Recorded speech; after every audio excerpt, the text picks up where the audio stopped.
Life gives you one chance. Yahoo got two. Actually, Yahoo got three.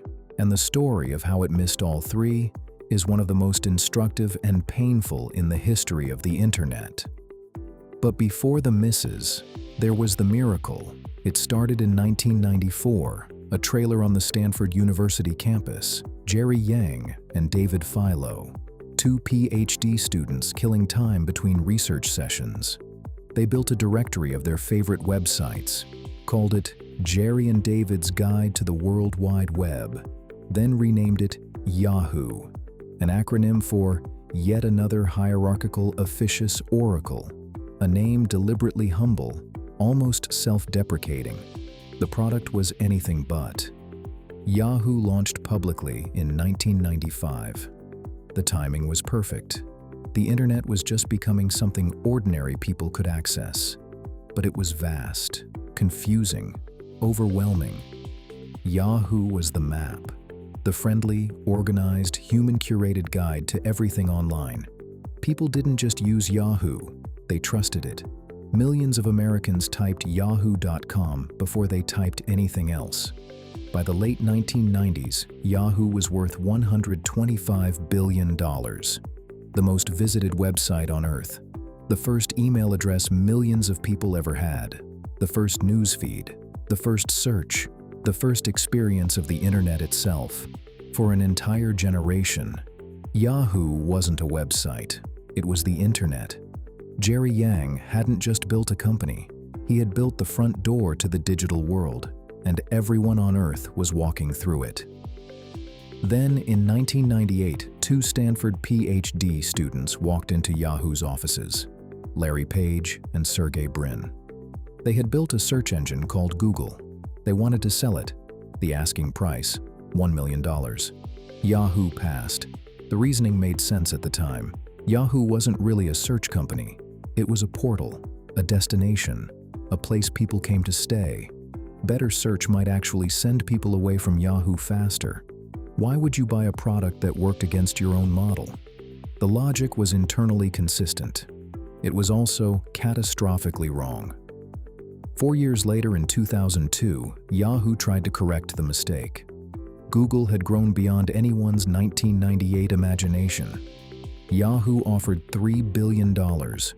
Google asked for $5 billion. Yahoo hesitated. No deal. 2 chances. Both missed. But the third missed chance was the most devastating of all, and it hadn't happened yet. Meanwhile, Google built an empire with a focus that never wavered.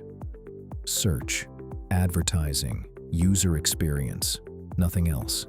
Nothing that distracted from those 3 things. AdWords launched in 2000, a system that matched advertising to search intent, generating billions with a precision Yahoo's broad portal model couldn't match. Every search revealed what a user wanted right now. Google sold that intent to advertisers at extraordinary value. Yahoo sold impressions.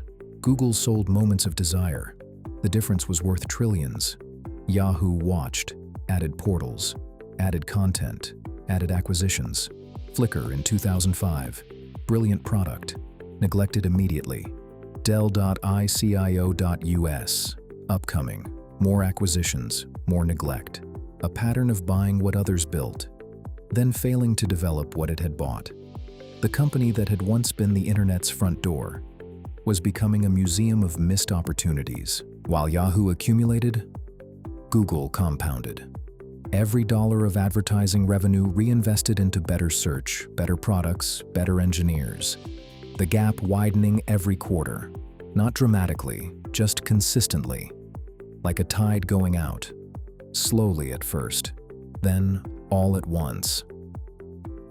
In 2005, Yahoo made one investment that would define its final chapter. $1 billion into a Chinese e-commerce company called Alibaba, the investment that Jerry Yang would later call his greatest decision. He wasn't wrong. By 2014, that $1 billion stake was worth $40 billion, the single greatest return on investment in internet history. The bitter irony?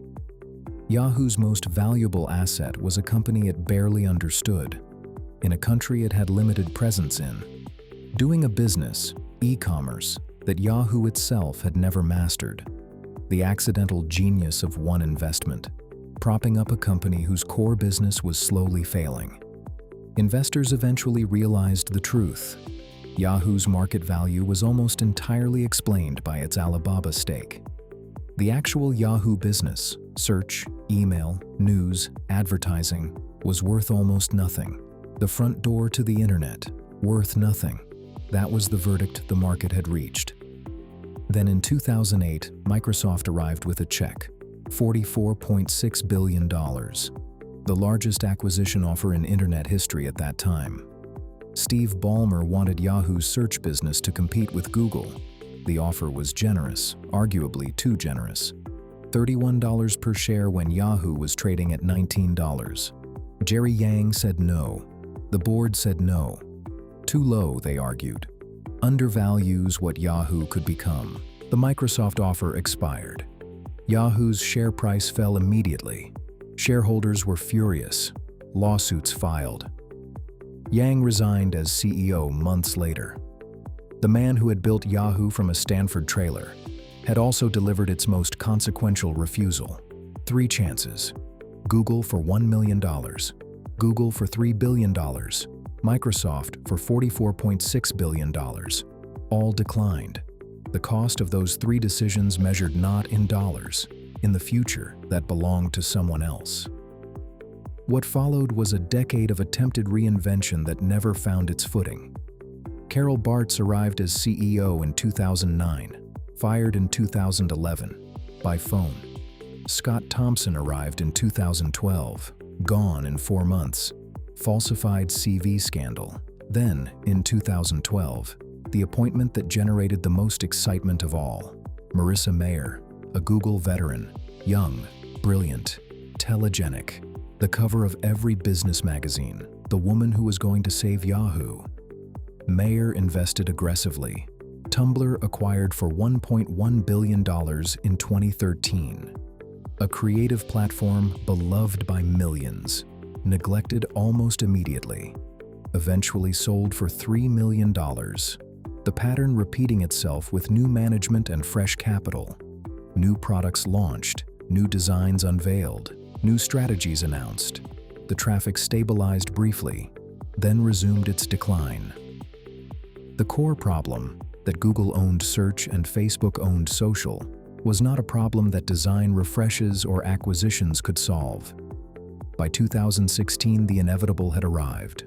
Verizon acquired Yahoo's core internet business for $4.48 billion, a company that had been worth $125 billion at its peak, sold for $4.48 billion, then reduced further when 2 massive data breaches were revealed. 3 billion user accounts compromised, the largest data breach in history, the final indignity for a company that had once been trusted with everyone's first email address. The Alibaba stake was spun off separately. Yahoo itself, the brand, the products, the email addresses of a generation, absorbed into Verizon, then into a holding company called Altaba, then effectively dissolved. The front door to the internet, closed permanently. But here is what Yahoo's story deserves to be remembered for beyond the failures. Jerry Yang and David Filo built something genuinely historic. In 1994, there was no map to the internet. They built one, from a trailer, with no funding and no plan. They gave millions of people their first experience of the digital world, their first email, their first search, their first sense that the internet was navigable. That was real. That mattered. That changed lives. The tragedy of Yahoo is not that it failed. The tragedy is that it had every opportunity not to. The talent was there. The users were there. The resources were there. 3 times the future knocked on the door. Each time Yahoo looked at the price and flinched. Google for $1 million in 1998. Today, Google's parent company is worth $2 trillion. Google for $3 billion in 2002. The gap between $3 billion and $2 trillion is the cost of one hesitation. Microsoft for $44.6 billion in 2008. The offer Yahoo called too low. Yahoo eventually sold for $4.48 billion, 10 times less than the offer it refused. Yahoo didn't fail because it lacked ideas. It failed because fear of failure kept it from betting boldly. Because caution won over vision. Because every time the future presented itself at a price, Yahoo looked at the number and chose the comfort of what it already had.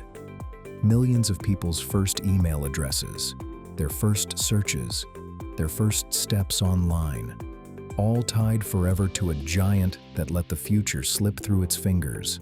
Not once, not twice, 3 times. In the end, even the largest empires can fall.